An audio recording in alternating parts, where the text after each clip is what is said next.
Hello and welcome to a weekend news episode of the Leveraging AI podcast, the podcast that shares practical, ethical ways to leverage AI to improve efficiency, grow your business, and advance your career. This is Isar, Metis, your host.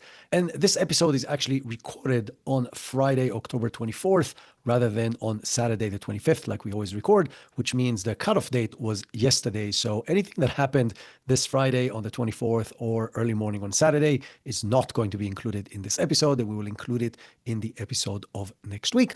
But we have several big topics to talk about. In the beginning, I'm going to share with you a lot of new findings, either from surveys, research papers, interesting interviews that happened this week, or big releases that has to do with the impact of AI on the world.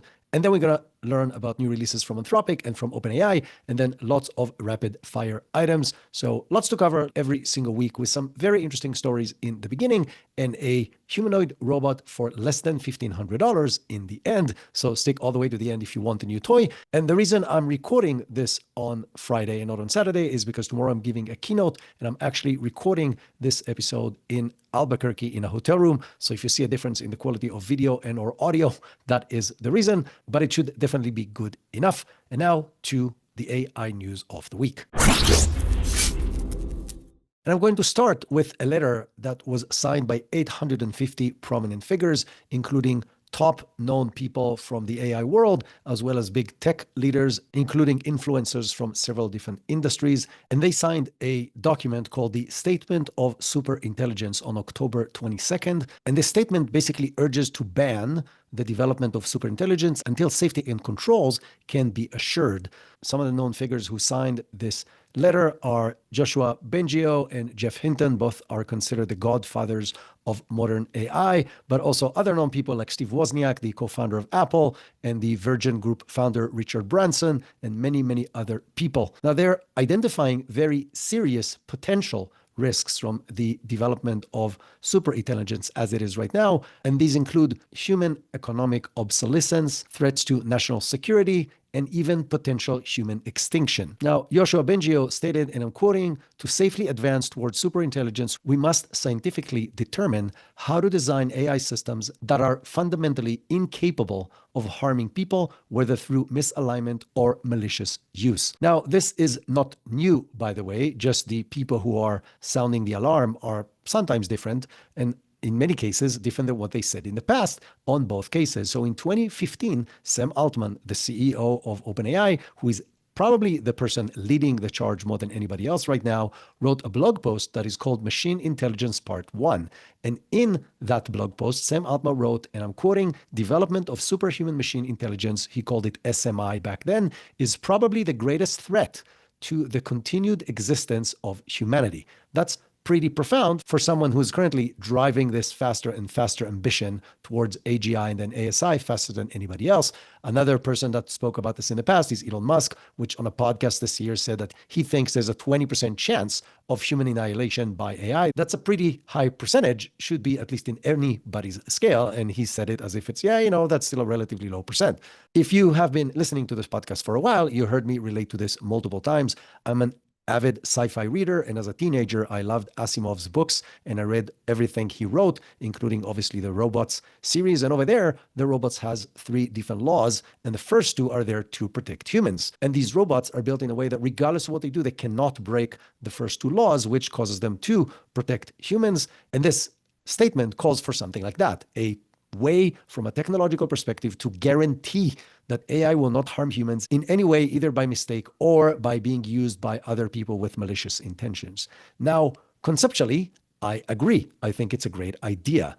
But there are many issues I see with that. First of all, is how do we know exactly when to stop? Meaning, have we already passed the point of no return? Like, nobody's going to tell us to say, oh, now you're about to reach a point of no return. You should probably stop and turn around. There is no clear line in the sand. So it's very, very hard to know when is AGI, when is ASI. It's a very amorphic kind of decision. And so that's problem number 1. Problem number 2 is who defines, who gets to decide what is superintelligence and when we stop.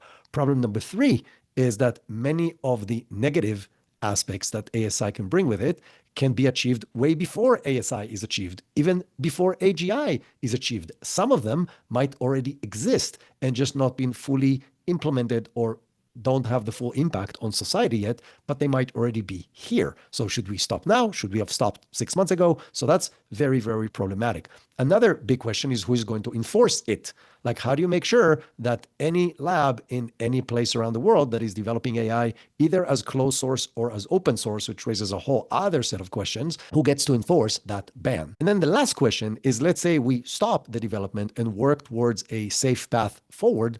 Who decides what is safe? Who gets to say, okay, now it is safe and we can move forward? So all of these questions are very big questions. I don't think anybody has answers. I'm glad that somebody's sounding the alarms that maybe we'll get the leaders of all the different labs and the countries that are behind these different labs to have a conversation about it and maybe find a safer way forward. But as of right now, there are a lot of questions that I see, and there's probably many more, that will prevent this from actually being practically possible. Now, staying on the topic of what could go wrong with AI, Sam Altman was just interviewed on the A16Z podcast, and among other very interesting things that he shared, he talked about what might be the negative impacts of Sora 2.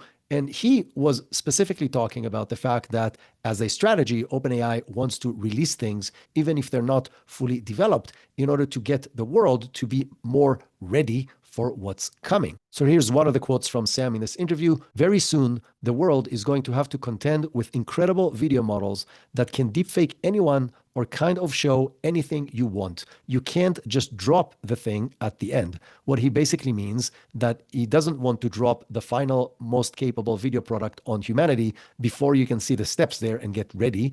Basically, early exposure to something that is almost perfect will allow society to get better prepared. Now, he's not saying what better prepared means. Now, the slightly scarier sentence, Sam said, and I'm quoting again, I expect some really bad stuff to happen because of the technology. And in this particular case, he was referring specifically to Sora 2 and video capabilities, but I think we can broaden this to AI in general and how society may or may not use it and how the technology itself may evolve and how it can be used. And so despite the fact that Sam Altman and the leaders of the AI charge are very much against regulation, Sam said most regulations probably has a lot of downside. But then he added, very careful safety testing for extreme superhuman models should be put in place. So basically what he's saying, yes, on the day-to-day, let us run forward, but for really sophisticated, really advanced models, we need some kind of a safer solution. He didn't define what that means. He didn't define how do we know we're getting to these really advanced AI solutions and how do we know that we're there and then we need those extreme measures. And so same kind of questions that I'm raising, he did not answer because I don't think he has answers. All he cares about is being there first. And the same thing is true for all the other leaders of the labs, which makes this very complicated and very scary for the rest of us. Either way, I recommend listening to this podcast, which leads us to a second podcast that may give us a little bit of time to breathe, at least feel we have time to breathe, which is an interview that Andrej Karpathy did with Dwarkesh Patel on the Dwarkesh podcast, a very, very long podcast and multiple sections, highly technical and yet very interesting. So those of you who don't know who Andrej Karpathy is, he has been part of the founding group of OpenAI. He's been there for many years. Then he spent some time in Tesla doing AI, and now he's doing his own thing. And because he's not affiliated with any of the big labs, his opinion actually matters a lot because he's not tinted and he's not trying to sell anything. And in this podcast, he's actually questioning the fact that 2025 or 2026 is going to be the year of agents. He's actually saying that the next decade is going to be the decade of agents because he believes AI systems are not good enough yet to do all the things that we assume they will be able to do in the immediate future. Now, he's not by any means underestimating the capabilities of the current systems. He's saying, and I'm quoting, there are a huge amount of gains to be made by using intelligence models and so on. However, he's saying that even very advanced models like GPT-5 Pro are very useful only in really narrow roles and use cases, but they struggle with project-specific and broader new complex problems. And I'm quoting, overall, the models are not there. And he continues later on by saying, I feel like the industry is making too big a jump and is trying to pretend like this is amazing, and it is not. It's slop. So what he's claiming that while these models are very powerful and can do some specific use cases very well, overall, they're very far from AGI. Overall, they're very far from broader understanding of complex, sophisticated problems that are the bigger problems in the world and even the bigger problems in day-to-day in business. And hence, he believes there will be a while before we actually get to AGI. Now, he doesn't think we need a specific huge breakthrough, but a continuous progress, kind of like what we have seen so far. So he has been in the AI field for many years. And what we think started 3 years ago with the announcement of ChatGPT, in his world started 15 years ago. And so he doesn't expect a single one big leap forward, but actually advancements across multiple aspects as it happened so far. So he's talking about better training data, model architecture, learning processes, hardware, better algorithms, et cetera, et cetera. So basically every single aspect that combined together creates the magic of AI needs to improve for us to achieve AGI. He is also one of the people that believes that a broader understanding of the world is necessary to achieve AGI and not just being able to mimic text. So he doesn't think that large language models are the main path for AGI. This is the same as Jan LeCun from Meta or Sutton and Silver from DeepMind.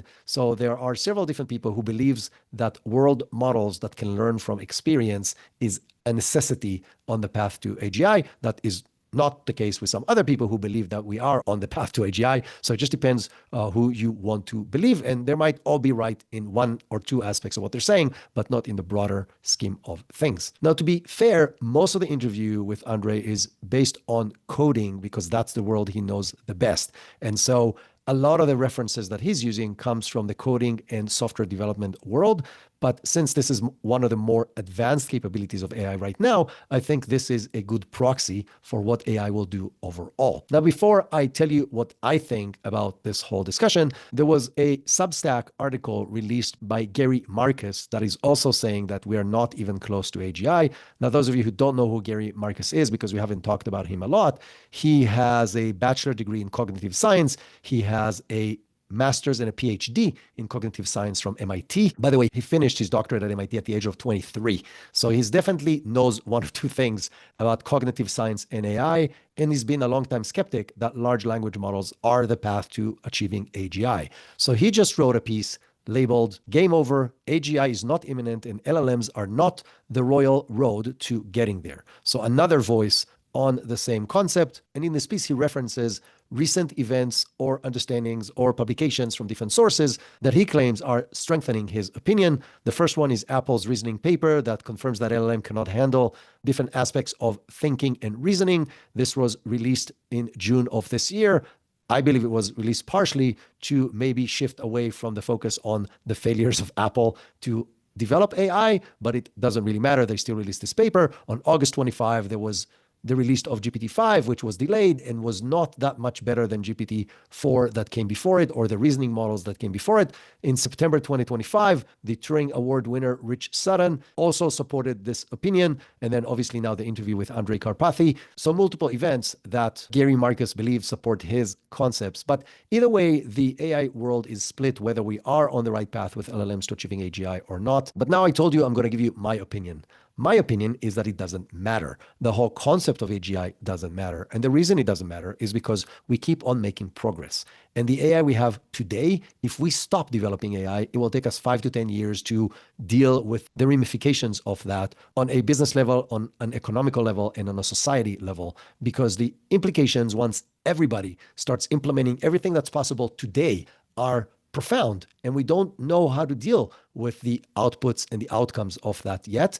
And so even if we don't develop anything further, even if we never achieve AGI, we still have very serious issues to deal with in our businesses, in our personal lives, in our society that we're not ready for. And hence why I think whether we are on the path to AGI or there will have to be new developments and new models and new hardware and new paths and new experimentation doesn't matter, because the progress keeps on happening and every step forward is something that we have to deal with and we're not exactly know how to. Now, another interesting piece of information that was released this week is by an ex-OpenAI researcher that exposes how much OpenAI can lead people to being completely delusional. So he looked into several long conversations of people, some of them with pre-existing conditions, that has went way beyond a standard conversation and really drove people to being completely delusional about something very specific. And that is an outcome of the chatbot's psychophancy, or its excessive agreement with the person, combined with its drive to completely lie and make up facts that leads these people to believe in something that is a complete fantasy, but be completely convinced that this is the case. So one of those examples is Canadian Alan Brooks, who in his case had no former mental health issues, and he was convinced by ChatGPT that he uncovered a revolutionary math formula that is threatening global infrastructure, nothing less than that. And he spiraled into complete paranoia over 3 weeks of conversation with ChatGPT on this topic. Now, ChatGPT repeatedly lied to Brooks, claiming that it was going to escalate this conversation internally right now to review by OpenAI personnel. Multiple officials. ChatGPT also added that multiple critical flags have been submitted, marked for human review as a high severity incident. None of this was actually true. It was all made up. So as I mentioned, Stephen Adler, who was a researcher in OpenAI, has revealed that there are other similar cases, again, many of them with pre-existing mental conditions, that had really long conversations, and that the fail-safe mechanisms in OpenAI, both system software related fail mechanisms as well as human safety mechanisms, did not catch the problem. As an example, in the previous example from Alan Brooks, he sent reports to OpenAI support that yielded very generic replies on what he needs to change in the settings, and regardless of his pretty aggressive attempts, there was no escalation to the trust and safety team, leaving Adler basically to deal with the conversation on his own. Different researchers combined has found 17 or more delusional spirals from extended chatbot conversations, including 3 from ChatGPT and from other models, including one that led to the death of a person. And so this is very, very extreme. And OpenAI's response was very generic and definitely did not answer this level of issue. And they said, people sometimes turn to ChatGPT in sensitive moments, and we have to ensure it responds safely. We'll continue to evolve ChatGPT's responses with input from mental health experts. So that's a pretty long sentence that is saying, we don't have a solution, we're working on it, and we'll try to get better over time because we understand it is very, very risky. That is not a good enough answer in this kind of situation. And I really hope that they will find a way to address this at the highest level of severity before somebody sues them, like the sad case that happened with them being sued for the suicide of a young adult that was using AI as a companion. And now to some interesting news from Anthropic. Anthropic just introduced Claude Code for the web, which is a hosted web version of their Claude Code product, and it allows asynchronous coding agents to run on multiple tasks in parallel because they're not depending on you running it on your computer. Now, it allows you to do everything that you can do with the local Claude Code CLI. You can connect it to a GitHub repo. You can select whatever environment, either locked down or restricted or custom domain, and include allow list for specific domains to be able to access it. So everything you can do when setting up an environment, and you can provide additional prompts that can be queued for other executions, and you can open multiple of these in parallel and let them run all at the same time. This is a very powerful and very capable tool for developers that did not exist before, and as far as I know, does not exist with any of the other platforms. Now, the other cool feature is that it has sort of a teleport feature that syncs it with the chats and transcripts of your local CLI tools. So you can run on your local computer and or on the web at the same time while integrating or separating the activities that you're doing, because everything is going to get synced in the end. And an interesting aspect of this is part of it is open source and available for the community to play with. So Anthropic released the Anthropic Experimental Sandbox Runtime Library as open source for the community to work with them on continuing developing the sandboxing implementation of the Anthropic code. Now, what they're claiming is that it is very good at querying entire project structures and fixing long list of bugs, more or less while using test-driven development in order to verify the outputs. Currently, it is available to the Pro and Max plan users only because it is still in preview stage, and the sessions on the web share their rate limits on tokens as your regular Claude Code usage, which makes it very easy to use because you can expect what is going to happen and when it is going to stop. Getting started is very easy. You can just go to claude.com/code, link your GitHub repos, and you're up and running. Now, Anthropic also introduced something very interesting this week, which is Anthropic Agent Skills, which is a new structure that allows developers to create and use and reuse skills within the Anthropic development environment across different agents. Now, these skills enable developers to take a general agent that does something general and make it very specific by allowing it to apply these skills as tools to do very specific things. And the cool thing about them is that they run on just the components you need are being loaded on runtime in order to save you tokens as you are running. So one of the examples is a PDF skill. What does the PDF skill do? It allows agents that are running on Claude Code to know how to use and read PDFs. As an example, it allows you to extract fields from forms so the agent can fill up the forms. So you can take an agent that can do something else, and now it can fill up forms because it has this skill that is being applied from this library. Now, the other cool thing, beyond the fact that it is loading it in real time and saving you tokens because it's only using it when it needs it, is the fact that it could run an executable that is a deterministic process versus the AI process that is statistical, meaning AI models, when they do things, they may not do the same thing if you let it do the same thing 20 times. When you run code, the code is going to run 20 times exactly the same. So the skills allow the AI to suddenly run in a deterministic way in specific use cases, which makes it very, very powerful. This is similar to what I'm doing and many other people are doing when you're combining process automation in tools like N8N and Make together with AI capabilities, and you can benefit from the best of both worlds, where the automation is deterministic and it's going to do the same thing every single time, and the AI just adds capabilities on top of that as far as deciding what to do or analyzing information or categorizing it and so on. Now, this is just step one. Anthropic plans to enable agents to automatically create and refine skills in real time, which will make it even more powerful because the agents will be able to create the skills they need as they need them versus read from a pre-existing library. If this sounds like science fiction to you, it sounds like science fiction to me as well, but this is where it is going.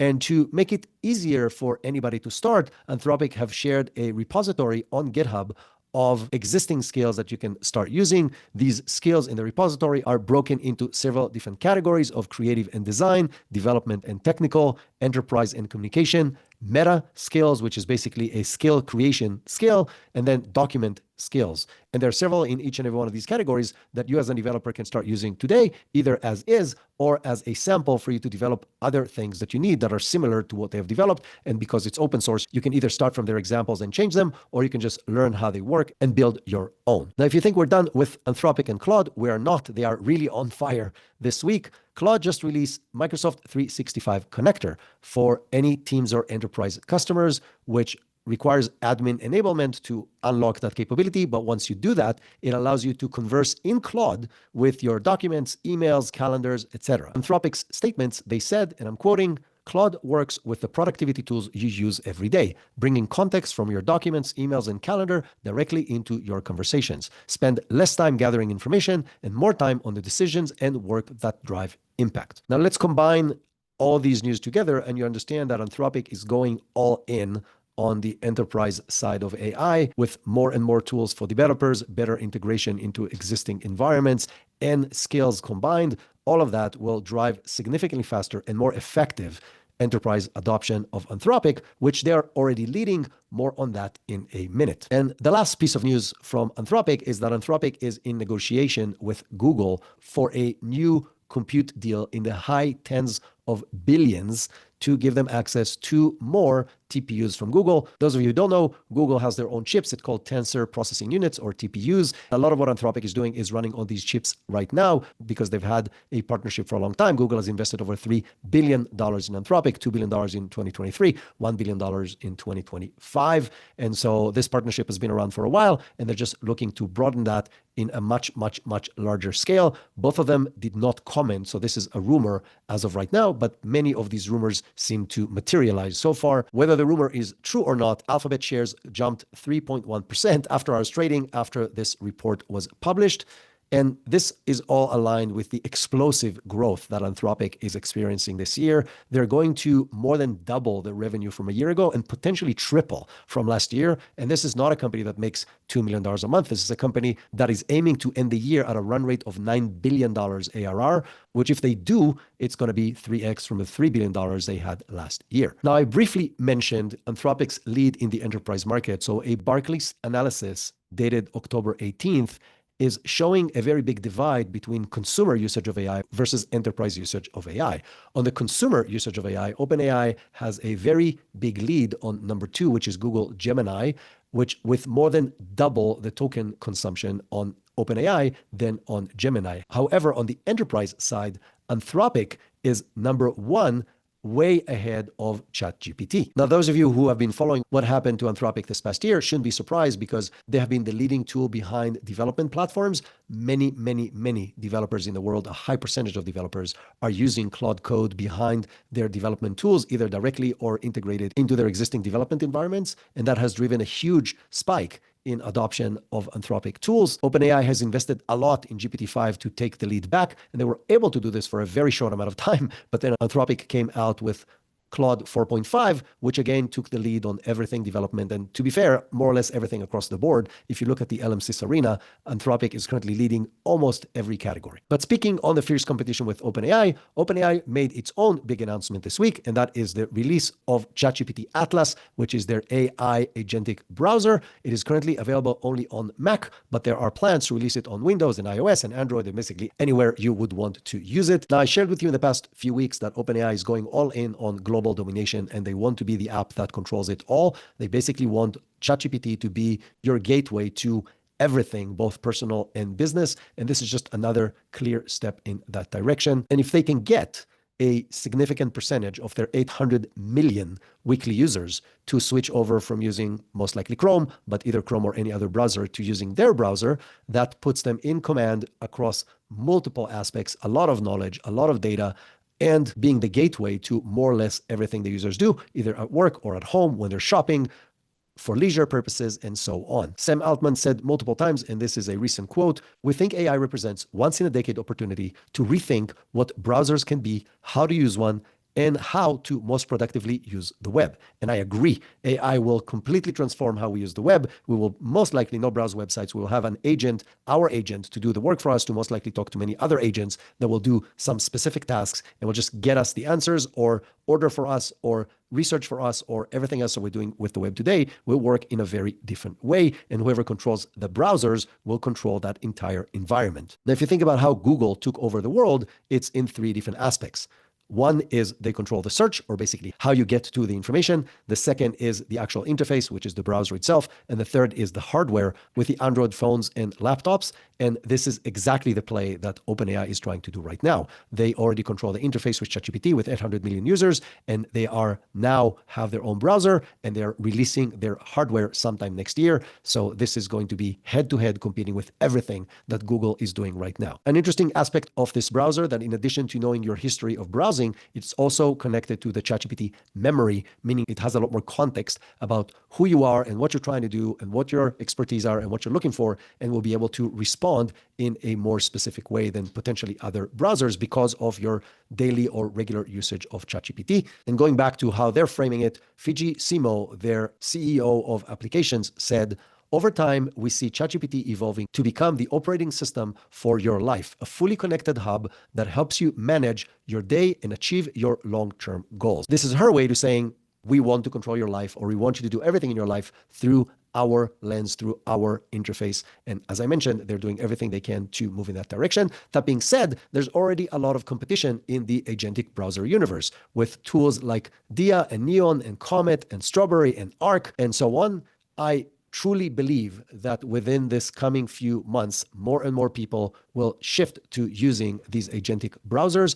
I have zero doubt that Google is doing everything they can to completely revamp Chrome in order to make it an agentic and hopefully lighter and easier on the computer as well. But the game is definitely on. Now, as far as the browser itself, I didn't have enough time to play with it yet. I played with it a little bit. I must admit that comparing it to other agentic browsers that I've been using for several months, the first thing that I can say that it feels a lot more like using ChatGPT than it is like using a browser. And I think they did it on purpose. I think they will try to merge all their different environments into a single environment, meaning ChatGPT itself will be the browser will be ChatGPT, your app on your phone or on your computer will be the same tool, and it will do all the different things, meaning that's going to be your universe into browsing, searching the web, doing research, chatting with chat, analyzing information, shopping, everything all in one user interface. And I will not be surprised if sometime in the near future, when you are using a different browser with ChatGPT in it, you will start seeing pop-ups or suggestions for you to switch to their browser for some kind of a benefit, either additional features that will not be available on regular ChatGPT unless you switch to their browser, because they will have to find ways to force people outside of their habits of using Chrome or any other browser. And they have 800 million users to convert. And I think finding ways to do that through offering them additional functionality, capabilities, or bandwidth, or whatever the case may be, to move them over from Chrome to the full ChatGPT experience is something they will most likely do. And again, I will be surprised if it doesn't happen in the relatively near future. And the one company that should be the most worried about all of this is obviously Google, because if they can convert even not 800 million, but 500 million users to start using ChatGPT as their gateway to the data of the world, Google is going to take a hit, and their stock is going to take a gigantic hit, even if it's a relatively small hit for Google in the beginning. Now, staying on OpenAI, they had a pretty big snafu this week. OpenAI VP Kevin Weil tweeted that ChatGPT solved 10 unsolved ERDOS problems and advanced 11 others. Now, a quick background, what the hell are ERDOS math problems? Paul Erdos was a mathematician that posted several different statements that he believes to be true, but nobody, including himself and others, were able to actually create proofs for them. And so per this tweet, ChatGPT 5 was able to find answers to 10 of them and progress 11 others, only that is not exactly the case. So Thomas Bloom, who has a website that maintains these problems and shares everything he finds about them, basically said that what he has on his website as unsolved problems doesn't mean they're unsolved. It just means that he is not aware of a solution for these problems. And all GPT-5 did is find other references to problems that actually has been solved, and it didn't actually solve it on its own. Or as Thomas Bloom himself called it, it's a dramatic misrepresentation of what actually happened. Now, this have led to widespread mocking of OpenAI for this post. Jan LeCun posted a few different things, and Google DeepMind's Demis Hassabis labeled it as embarrassing, and obviously many other people. Now, to be fair, GPT-5 and the latest Gemini 2.5 Pro are both very capable in math. They both won Olympic gold medals in math Olympics, and so they're good in math. There's no need to say that they're doing things that they're not actually doing. So not a very smart post from OpenAI in this particular case. Now, on a good news on OpenAI this week, OpenAI has changed the way the memory feature actually works, and they're introducing automated management of the memory. So if you're like me and you're feeding the memory on purpose so it knows more about you and it becomes more contextually aware of your universe and your company and what you're doing and so on, you know that it gets to memory full issue, and then you have to go manually and delete stuff from the memory, and you have to pick it on your own. Well, they now have an automatically prioritizing of conceptually top of mind memories based on recency and frequency. So if it's something you did only once 6 months ago, it is going to forget it from the memory. And if it's something that you're talking about a lot or using ChatGPT a lot to do, or you just did it recently, then it will put more focus on that. I think that makes a lot of sense. You can still go back and do everything that you did before from a control perspective. So you can review and reprioritize and delete and revert and turn memory off completely if you want to, just like you could before. But now there's going to be a more active function as well, helping you to remember more relevant things. Now we're speaking on ChatGPT's number of users and their growth across different sectors and their competition with Anthropic. Well, a recent research from Deutsche Bank has found that the European spending on ChatGPT has stalled since May. Now, it didn't stall completely, but just the rate of growth has declined dramatically. So the rate of growth in ChatGPT spending in May was almost 10%, and now it's down to about 1%. So it's still growing. It's just growing very, very fast compared to how it was growing earlier this year. Now, is that a place for worry for ChatGPT? Probably. We need to remember that the European Union has a lot more limitations than the US and any other place in the world on the usage of these tools. So that puts a limit on some of the use cases for ChatGPT and other AI tools, not just for ChatGPT. Is this a temporary slowdown? Is this the canary in the coal mine that is going to tell us that this is coming in other places around the world? I don't know. But if I learn anything new, I will obviously keep you posted. Now, from OpenAI to their biggest partner, which is Microsoft, Microsoft just released their own image generator. It is currently available to use in several different platforms, and it is being tested on the LM6 chatbot arena, and it's actually doing pretty well. It's currently ranked number 9 for image generation, and Microsoft is planning to implement this new image generation tool labeled MAI for Microsoft AI, MAI-image-1, and they're planning to release it to the Copilot and Bing image creation environment very soon. Now, this is their very first image generator and the second overall model that they are releasing to the public. And this is obviously combined with their recent partnership with Anthropic, their way to reduce their dependency on the OpenAI models. Another interesting piece of news from Microsoft, going back to their dependency on OpenAI, they just introduced that Copilot Composer menu now has video generation capabilities that comes from OpenAI's Sora 2. So the latest model from OpenAI is now available in the Copilot Composer environment. Free Copilot users can generate one Sora 2 video per day, while Pro subscribers have unlimited access. What does that mean? Is it really unlimited? I don't know. It will make zero sense to me if it is really unlimited, because these are very, very expensive to generate. But this is what the Microsoft announcement said so far. They also added a new shopping tab in the Copilot sidebar, which is telling you that they're doing exactly what OpenAI is doing. They want to keep you on their platform in the Copilot ecosystem for everything that you're going to do, and they would like to provide you all the tools to do that so you don't go anywhere else.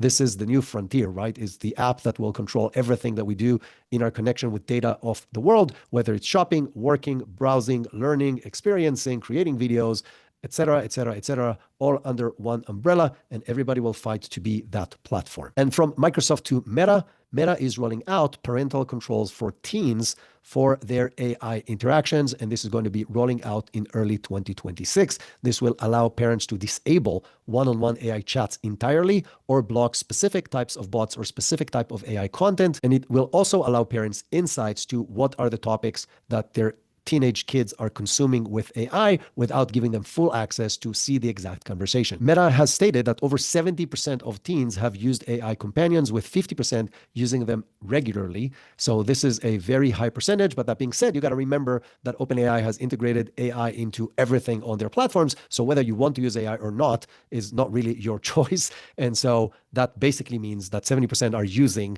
Instagram regularly and so on. So it doesn't really mean that they intend to use AI companions. They just use the platform, and this is just built into the platform. And speaking on that, Meta just closed the door for external AI chatbots to be available on WhatsApp through the business API. So far, tools like ChatGPT, Perplexity, Louisa, Poke, and others have been available on WhatsApp. You can talk to ChatGPT on WhatsApp, and now you will not be able to do this as of January of 2025, because Meta is going to block these tools from being available through that platform. Now, Meta's excuse is that it burdens its own systems, and that wasn't the intent of the business API. The business API was for companies to be able to provide answers to their clients and not to drive a chatbot solution. But the reality is it is competing with their internal tools, and they can block it. So I don't really understand why they're even apologizing or trying to excuse it. It's very, very obvious what they're doing. And to be fair, they have the right to do that, and they can do that if they want. Now, staying on Meta, we haven't reported any bad negative news about the new superintelligence team for a few weeks now. So this week they announced that they're letting go of 600 positions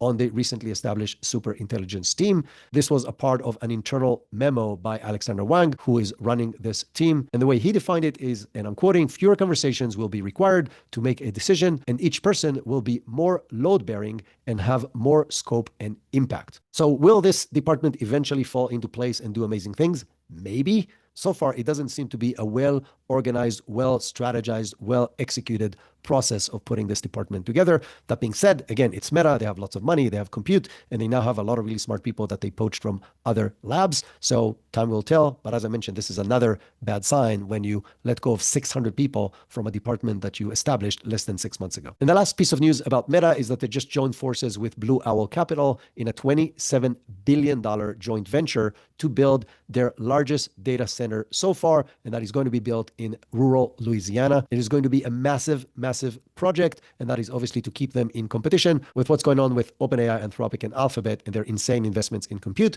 The construction of this new data center is supposed to be wrapped up by 2030, so it will be a while before it goes live. To put things in perspective on how big this entity is going to be, the local utility energy company that is trying to estimate how much power this will require, saying it will consume twice the electricity of New Orleans on a peak day. Now, a few interesting pieces of news, announcements, and partnerships from companies we usually do not cover because they're not in the news regularly, or at least not on these kind of topics.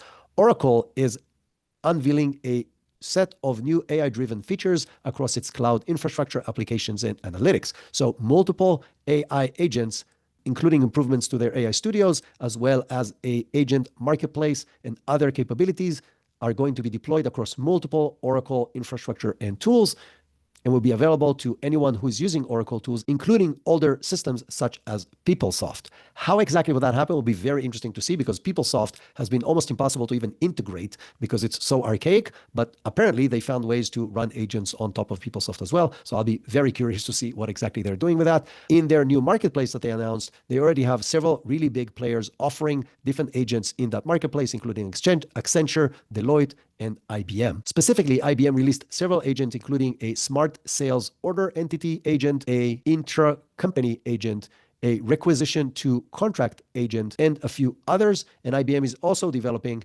HR and supply chain agents to run on this Oracle market. Now, in addition, Oracle plans to incorporate IBM Granite 4 AI models into their cloud infrastructure to provide the cloud infrastructure users with more options. So this is a partnership with two of the largest IT companies in the world, starting to offer more and more joint AI solutions, which is obviously good news for many, many companies that run on this infrastructure. Now, speaking of IBM, IBM just made a very interesting announcement this week that they're doing a strategic partnership with Grok with a Q. So we spoke about Grok with a Q several times in the past on this podcast.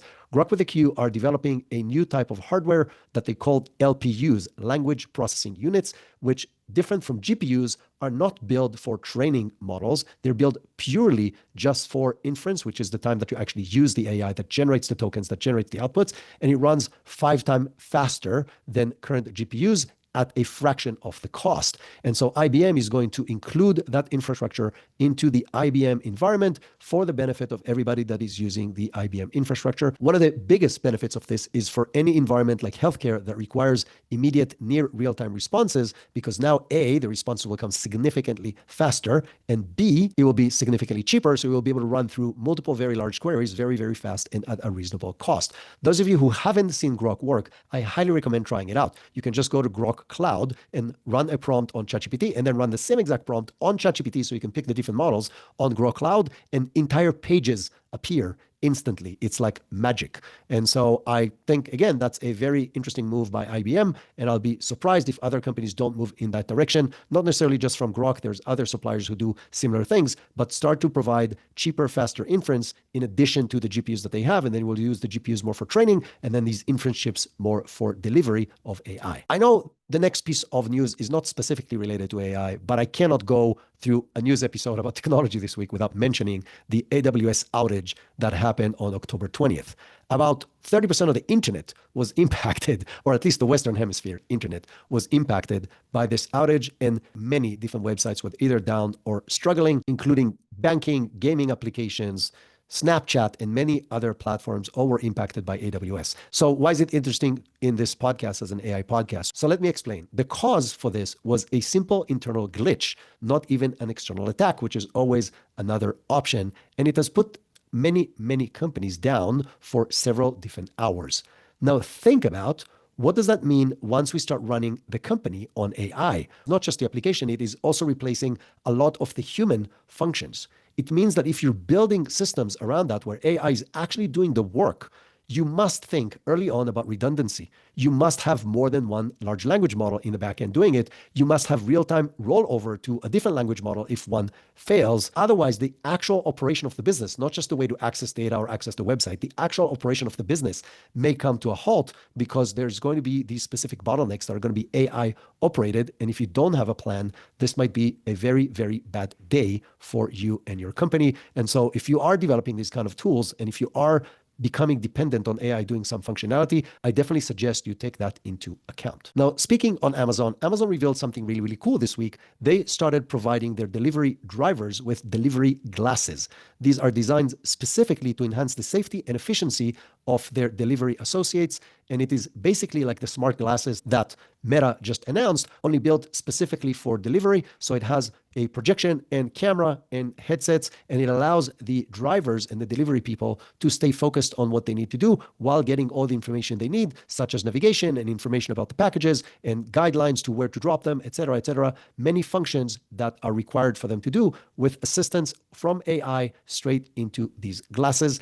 I expect that to happen more and more across multiple industries. Think about people working in warehouses, people working in assembly lines, and so on. There's so many different amazing applications for these glasses. As they will become more capable and cheaper, I am certain we will see more of them everywhere. Now, speaking of hardware and how it can impact our world, Google just made a very big announcement on their blog post, achieving another milestone in their quantum computing capability. And they're claiming that their Google Willow quantum chip has achieved a verifiable quantum advantage, outperforming classical supercomputers by 13,000 times. So think about the best computers that exist in the world today, and this thing runs 13,000 times faster than them. Now, this is not operational yet, but this is a step in the direction of having quantum computers that can actually provide reliable, consistent results. Now, what does that mean for the AI world? Well, we discussed in the beginning, if you remember, when we talked about the interview with Andrej Karpathy, about him saying that there's all these different things that have to happen to achieve major progresses. Well, the biggest two bottlenecks of AI right now is compute and power. If quantum computing becomes available and hopefully nuclear fusion becomes available, we solve both of these problems, and that's going to put us in a completely different kind of realm of capabilities when it comes to AI implementation. Whether that's good or bad, that's a whole other conversation. Again, we had that conversation in the beginning of this episode, but it will open significantly more possibilities. Staying on the hardware topic and on the glasses topic, Alibaba just released their version of smart AI glasses at a price point that is competing with Meta's smart glasses. So for $659, you can pre-order these glasses that are running on the latest and greatest hardware and the latest and greatest Qwen 3 models that are extremely powerful. So they are definitely aiming, again, to combine all the different universe, including hardware, including access, including platform, including shopping, including everything into their universe just on the Chinese side of the world. And staying on hardware, but two very interesting pieces of information about robotics.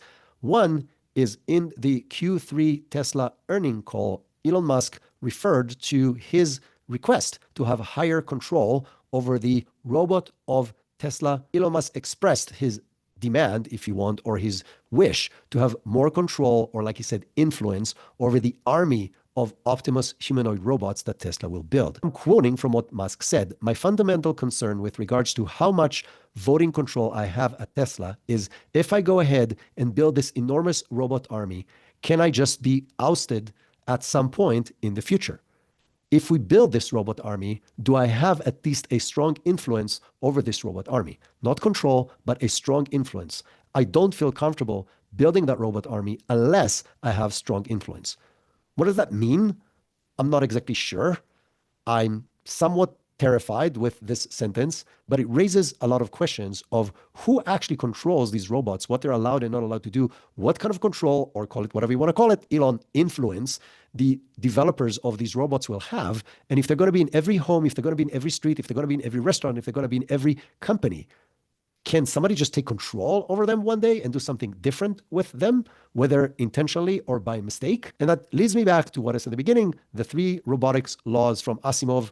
I pray that somebody will figure out to put that in place. By the way, despite all the delays and issues that Optimus has, a production intent prototype is slated for February or March of 2026. So this is when they will start production. The initial plan was for them to deploy 5,000 of this year. This didn't happen, but that's not a very big delay, especially when you compare it to previous Tesla commitments. And then the final piece of news for today is that a startup from Beijing called Non-Techies Robotics is starting pre-selling the world's cheapest humanoid robot. It's really tiny. It's just 3 feet tall, so just short than 1 meter tall. And they're pre-selling it for $1,370 straight into the holiday season. So I expect an explosion of sales for that robot. It comes with several different basic skills, but also with a user-friendly visual programming language that kids can use as well as STEM lessons can use. So very interesting approach. They're not attacking a global specific industry or so on and so forth. It can run for about 1 or 2 hours only, but it could be a really interesting toy or a really great way to teach how to use robotics in different scenarios.